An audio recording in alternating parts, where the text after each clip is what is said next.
बोलो श्री प्राणनाथ प्यारे की जय। बोलो श्री सतगुरु महाराज की जय। हमारे धाम के धनी की जय।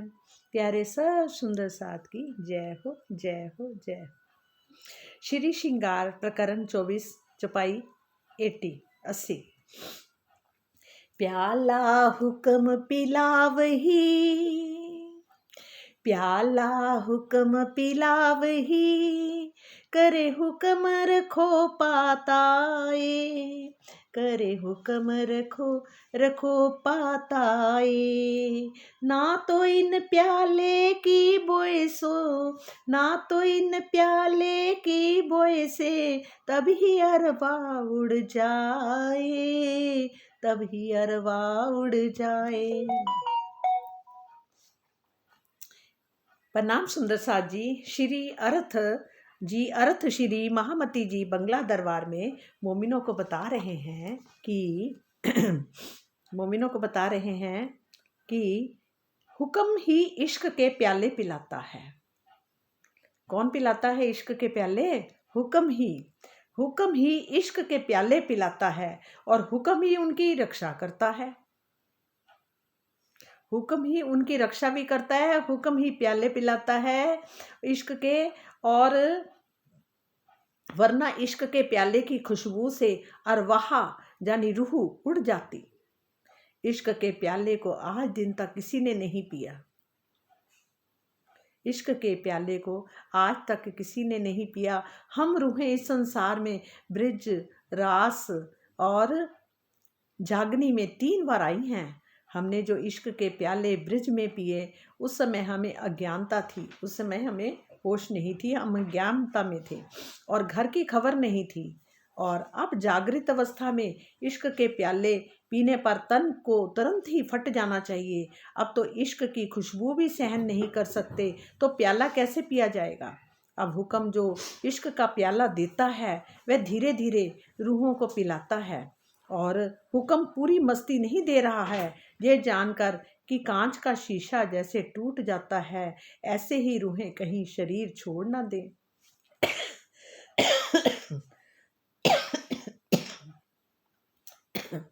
वरना जे इश्क का प्याला पीकर जे झूठा वजूद किसी ने नहीं रखा, परंतु हुक्म अपनी ताकत से बड़े जतन से इश्क का प्याला पिलाते हैं।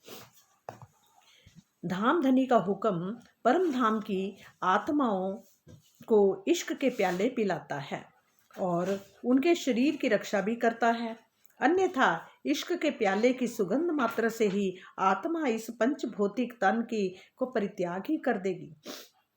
माया का जीव परम धाम में इश्क थोड़े से भी भार को सहन नहीं कर सकता। कहता माया का जो जीव है वो परम धाम में इश्क थोड़े से ही भी भार को सहन नहीं कर सकता है। जीव का शरीर वासना से उत्पन्न होता है। जीव का शरीर किससे पैदा होता है? वासना से पैदा होता है जीव का शरीर। वह परम धाम के परम पवित्र प्रेम की सुगंधी को भी झेल नहीं सकता। वह कहते हैं कि वह परम धाम के परम पवित्र प्रेम की सुगंधी को भी झेल नहीं सकता। इतना पवित्र वहाँ का प्रेम है, उसको झेल नहीं सकता और विरह में शरीर का परित्याग कर सकता है। धाम धनी का हुक्म ही आत्मा के अधिष्ठान स्वरूप जीव के शरीर को रक्षा करता है। इस जीव के शरीर की रक्षा भी कौन करता है? हमारे प्रीतम धाम धनी का हुक्म ही, उनका हुक्म ही है जो इस शरीर की भी रक्षा करता है। कहते ना एक आती चुपाई, ए प्याला कबू किन ना पिया, हम रूहें आइया 3 वेर, ए प्याले पहले तो पिए जो हम थे बीच अंधेर। कहते परम धाम के पवित्र प्रेम के इस प्याले को आज दिन तक इस सृष्टि में किसी ने भी नहीं पिया है और सिवाय हम ब्रह्म सृष्टियों के इस खेल में हम ब्रह्मंगनाएं 3 बार आ चुकी हैं। कब? पहले ब्रज में, फिर रास में और इस जागनी ब्रह्मांड में। अब से पहले ब्रज लीला में हमने प्रेम का प्याला अवश्य पिया है, किंतु पूरी नींद अज्ञानता में थी। उस टाइम हमें ये नहीं पता था कि ये हमारे प्राणनाथ है, ये हमारे प्रीतम है, ये परम धाम के हम भी रहने वाली हैं। उस टाइम किसी को नहीं पता था, अज्ञानता में थे। अब जे पहले ब्रजलीला में हमने प्रेम का प्याला अवश्य पिया, किंतु पूरी नींद अज्ञानता में, रास में भी प्रेम रस का पान किया, किंतु आधी नींद और आधी जागृत बुद्ध में, आधी नींद थी उस टाइम और आधी जागृत बुद्ध थी। जागृत अवस्था में प्रेम का प्याला नहीं पिया जा सकता। कहते जागृत अवस्था में प्रेम का प्याला नहीं पिया जा सकता, क्योंकि प्रेम की अग्नि से शरीर फट यानी टुकड़े टुकड़े हो सकता है, जब ये पंचभौतिक शरीर प्रेम की सुगंधी को भी सहन नहीं कर सकता, तो उसे कैसे पिया जा सकता है। इस चुपाई में जागृत अवस्था का तात्पर्य है ज्ञान दृष्टि से जागृत होना, ज्ञान दृष्टि से जागृत होना। और इश्क का रसपान तो वस्तुतः बेसुधी में ही होता है। इश्क तो उस टाइम बेसुध होता है, आदमी मस्त होता है जब इश्क आता है। तो ज्ञान द्वारा पूर्ण पहचान होने की अवश्य अवस्था में यदि प्रेम रस का पान किया जाए, यदि प्रेम रस का पान किया जाए, तो वो जो पंचभौतिक तन उसके बोझ को सहन नहीं, जाने की समर्थ नहीं हो सकता। धाम धनी का हुक्म आत्माओं को प्रेम का प्याला बहुत ही धीरे धीरे धीरे पिलाता है। धनी का हुक्म कभी भी प्रेम की पूरी मस्ती नहीं देता, क्योंकि इससे जे पंचभौतिक शरीर शीशे के दर्पण की भांति टूट सकता है, छूट सकता है। ये सच रियलिटी है। कभी कभी हम ऐसे भी इतने मस्त होते थे, कभी भजन गाना तो इतना आनंद आ जाता था, बस दिल करता था बस जैसे मस्ती से इतना भर जाते थे कि लगता था कि जैसे खुद ही वो ही हैं, हम नहीं हैं। वो मस्ती से नाचते थे और नाचते नाचते ऐसा होता था कि कोई ना कोई दूसरा उसमें टोक लगाना, कुछ करना करते थे, तो उससे वो हमारा जो आनंद होता था वो रुक जाता था। वो जो आनंद आता था, जो इतनी मस्ती आ जाती थी, उस टाइम इश्क आ जाता था, प्रकट हो जाता था, उस टाइम वो रुक जाता था। फिर वो बहुत लगता था कि जैसे किसी ने टोक दिया, रोक दिया, बीच में कुछ ने दूसरा और टाइप का भजन बोलना शुरू कर दिया, तो वो सारी मस्ती होती थी ऐसे हो जाती थी जैसे ठंडी सी पड़ गई एकदम से, और लगता था कि वो मस्ती मिलती रहती और इतनी मिलती कि बस हमें होश ही ना रहती। पर नहीं, हर जगह होता था। अब पता चला कि वो क्यों रोक लगाते थे, वो आप ही होते थे मेरे पीयू। क्यों होते थे कि आप ही रोक लगाते थे कि कहीं ये शीशा टूट ना जाए। अब पता लगा कि बार बार क्यों थोड़ा सा दे के फिर खींच लेते थे, थोड़ा सा दिया फिर खींच लेते थे। अब उस मस्ती का पता लगता कि क्यों आप करते थे ऐसा। तब लगता था कि फिर लगता था कि कहीं जाने की ज़रूरत नहीं, जहाँ देखो वही कोई ना कोई, सब कहते हैं ना कांटे तो हर जगह बिछे हुए होते हैं, फिर घर के अंदर भी, बाहर भी, फैमिली में भी, मतलब कि बाहर सब जगह कोई ना कोई एक कांटा हर जगह वो रखते हैं, ताकि वो चुभोते हैं, ताकि हम माया के मोह में फंसते ना जाएं। और माया के मोह वाले ही कांटे जरूर चुभोएंगे। क्यों चुभोएंगे? क्योंकि हम उनमें फंसे ना। वो कांटे भी आप ही डालते हो, आपके हुक्म से ही सब होता है। और इतना आप आप इतना प्यार करते हो अपनी रूहों से कि ये दे मोह में डालना भी है, मोह को परे भी कर देते हो, वो आप ही करते हो।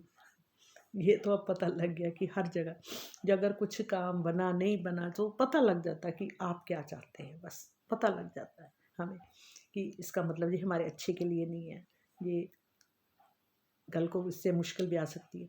इसलिए हर चीज़ पे आपको ही ऊपर ही छोड़ देते हैं कि आपको जो ठीक लगे कर देना, नहीं तो मत करना। जो हमारे लिए अच्छा हो, सबके लिए अच्छा, वो करना, नहीं तो नहीं करना। नहीं करा तो हम समझ जाते थे कि इसमें कोई हमारा अच्छा नहीं, भला नहीं होगा, इसलिए ये काम नहीं हुआ, हम समझ जाते थे। हे मेरे प्रीतम, धाम धनी का हुक्म आत्माओं को प्रेम का प्याला बहुत ही धीरे धीरे पिलाते हैं। धनी का हुक्म कभी भी प्रेम की पूरी मस्ती नहीं देता, क्योंकि इससे ये पंचभौतिक शरीर शीशे के दर्पण की भांति टूट सकता है, छूट सकता है। नहीं तो इस प्रेम के प्याले को पीकर आज दिन तक कोई भी अपने पंचभौतिक तन को सुरक्षित नहीं रख सका है, किंतु श्री राज जी का हुक्म अपनी शक्ति से ब्रह्म सृष्टियों के तन को सुरक्षित रखता है और प्रेम का रसपान भी कराता है। मतलब कि हुक्म ही अपनी शक्ति से ब्रह्म सृष्टियों के तन को सुरक्षित भी रखता है और प्रेम का रसपान भी कराते हैं। कहते ना, एक वो था ना, छुप छुप तू मैनू दिती ते बथेरीए, लुक लुक मैं भी ओ पीती ते बथेरीए, ओ हुन सामने बैठ के पिला, ओ दुनिया दी परवाह नहीं। दुनिया दी परवाह नहीं, ओ दुनिया दी परवाह नहीं, हुन सामने बैठ के पिला के दुनिया दी परवाह नहीं, रोज रोज असी तेरी नजरां तो पीने आ, नजरां तो पीने आ, रोज रोज असी तेरी नजरां तो पीने आ, नजरां तो पीने। हे धनी, पिलाने वाला भी तू ही, टोक लगाने वाला भी तू ही, रोकने वाला भी तू ही, ये मोह ममता का खेल दिखाने वाला भी तू ही। हर चीज में मैंने देखा कि तू ही तू है बस। जो आप दिल में लेते हो वो खेल दिखा रहे हो बस अपनी रूहों को, जो दिखाना चाहते हो वो दिखा रहे हो। अपने हाथ में कुछ नहीं है, ये डोर आपके हाथ में ही है। कहते हैं बस ये डोर जो आपने पकड़ी हुई है ना, पर इसको मत छोड़ना। कहते ना, डोर हथों ना छड़ी शामा, मैं लुटी जावांगी, पतली जई पतंग हाँ मैं, माया विच उड़दी जावांगी, डोर हथों ना छड़ी शामा। जहाँ भी हमारे लिए अच्छा नहीं होता वो हमारी डोर को खींच लेते हैं, कहीं कट ना जाए इसलिए। बोल मेरे राजी। श्री राजी का हुक्म तथा मेहर की बातें बहुत ही सूक्ष्म है, सचमुच सूक्ष्म बातें हैं ये बताने वाली बातें भी नहीं है। बातें तो बहुत है, अनेकों हैं, पर ये बताने वाली नहीं। उनका वर्णन मैं किस प्रकार से करूं? हमारी दृष्टि एक ही प्रकार की है, ब्रह्म सृष्टियों को हर प्रकार की सुध नहीं होती है, और इस मायावी जगत में परम धाम से अलग हो जाने के कारण आत्माओं की शक्ति सीमित होती है। आत्मा की शक्ति कितनी होती है? सीमित होती है। उनकी ज्ञान दृष्टि, प्रेम दृष्टि, दया दृष्टि आदि की एक सीमा है। क्या है? उनकी ज्ञान दृष्टि की और प्रेम दृष्टि की भी और दया दृष्टि की आदि की एक सीमा है, जबकि अक्षरातीत की दृष्टि हर प्रकार से अनंत है। कि मतलब कि इनकी हमारी जो दृष्टि है, ज्ञान दृष्टि, प्रेम दृष्टि, दया दृष्टि आदि एक ही सीमा है, जबकि अक्षरातीत की हर प्रकार से अनंत है। अनंत, अनंत के अंदर विराजमान हो रखे हैं वो, अनंत ही बने हुए हैं। अनंत ही अनंत का खेल है। नींद के इस ब्रह्मांड की आत्मा को हर प्रकार की सुध ही पाना संभव नहीं है। हे मेरे प्रीतम, आपने प्यार भी बहुत आप करते हो, हमारा विश्वास भी आप ही ने ही बनाया है। पहले हम कहाँ भटके हुए थे, कभी किसी को मानते थे, कभी किसी को मानते थे। धीरे धीरे धीरे धीरे करके आपने सतगुरु के मुख से, वाणी के द्वारा हमें अपनी तरफ ऐसा कर लिया कि अब तो कहीं और जाने को मन ही नहीं होता। पर जब आसपास लोग, फैमिली के लोग नहीं ज़्यादा इस चीज़ को मानते, क्योंकि फैमिली में इकलौती हूँ और कोई नहीं मानता, क्योंकि जैसे पहले हम करते आ रहे थे सब तरह की पूजा, वैसे वो सब कर रहे हैं। अब अभी शायद उनके अंदर रूह नहीं होगी, इसलिए। नहीं तो जहाँ इतना कुछ मिल गया उन लोगों को भी मान लेते हैं। पर मैं बहुत खुश हूँ कि मुझे कोई रोक टोक नहीं है, मुझे सब इज्जत देते, मान देते, प्यार करते हैं। ये किसकी मेहर से? आपकी मेहर से, ताकि ये जो टूट ना जाए कहीं, इसलिए आपने मुझे अपना पक्का करके बनाया हुआ है। और आपका प्यार तो क्या बोलूं, इसके बारे में तो कुछ बोल भी नहीं सकते। इतना प्यार है आप देते, इतना प्यार देते हो, इतना प्यार करते हो, बहुत प्यार करते हो। प्रणाम जी, प्रणाम। बोलो प्यार, प्राणनाथ प्यारे की जय, बोलो मेरे सतगुरु प्यारे की जय। हे धाम के धनी, ये जो मुझे जो छुपाइयाँ मिल रही हैं सतगुरु की मेहर से ही मिल रही हैं, सतगुरु ही दे रहे हैं मुझे, और सतगुरु को मेरा कोटि कोटि प्रणाम।